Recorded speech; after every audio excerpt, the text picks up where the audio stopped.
Banyarwanda, inshuti z'u Rwanda, muri aho. Njyewe n'umuryango wanjye tubifurije mwese umwaka mushya w'ibyishimo n'uburumbuke.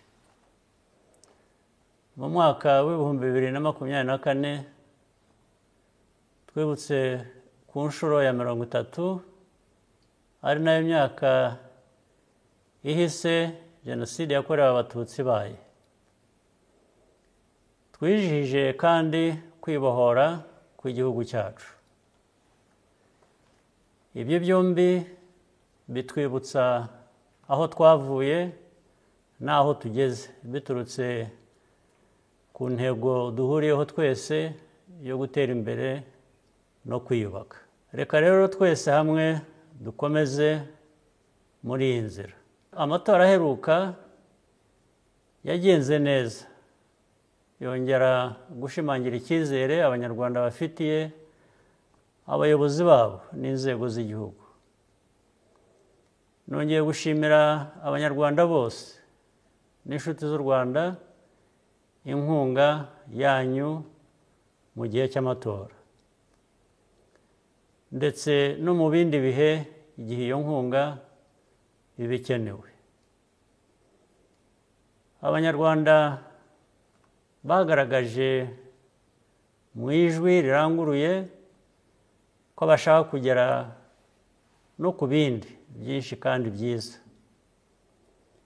na serivisi zirushijeho kuba nziza mu myaka iri imbere, kandi tugomba gufatanya twese kugira ngo tubigereho. Muri uyu mwaka ushize twahuye n'ibibazo bitandukanye. Muri byo icyateye impungenge cyane ni virusi ya Marburg. Ku miryango yabuze ababo, twifatanije namwe muri aka kababaro. Ndashimira abakozi bo mu nzego z'ubuzima ubutwari bagaragaje, n'abafatanyabikorwa bacu umusanzu batanze w'ingirakamaro.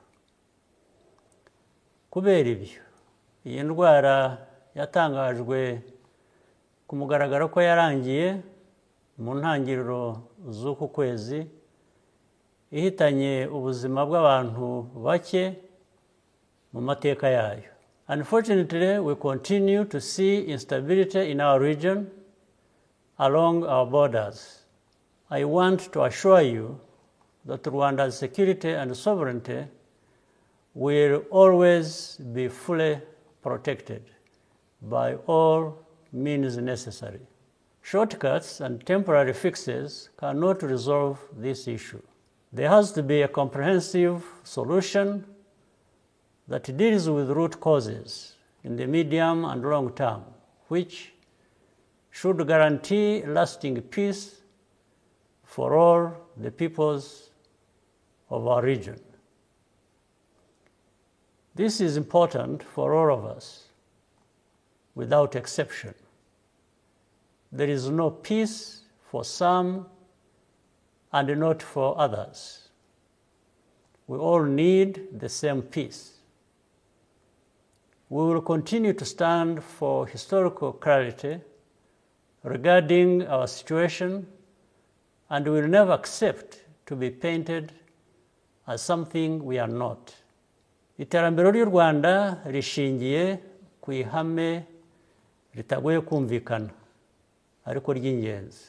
Tushobora gutegereza ko abandi bazaguteza imbere, wowe ubwawe udashyize imbaraga muri ibyo bikorwa by'iryo terambere. We ended the year on a positive note by hosting the FIA General Assembly for the first time ever on the continent, and announced our intention to play a leading role in bringing world-class motorsports to Africa. This endeavor is fundamentally about leveraging the power of sports to drive economic growth and ensure that every Rwandan can benefit along the way and live a rewarding and fulfilling life. We take pride in aiming high because that is possible and the best way to live our lives. In any case, it is well within our means and capabilities. Ku rubyiruko rwacu tubatezeho kuzageza u Rwanda ku yindi ntera irenze naho twigeze dutekereza. Mujye muzirikana ko dufite ubushobozi bwo kwigenera ahazaza hacu twifuza kandi dukwiriye. Nongeye kubifuriza mwese hamwe n'abanyu ibyiza byose byo mu mwaka w'2025.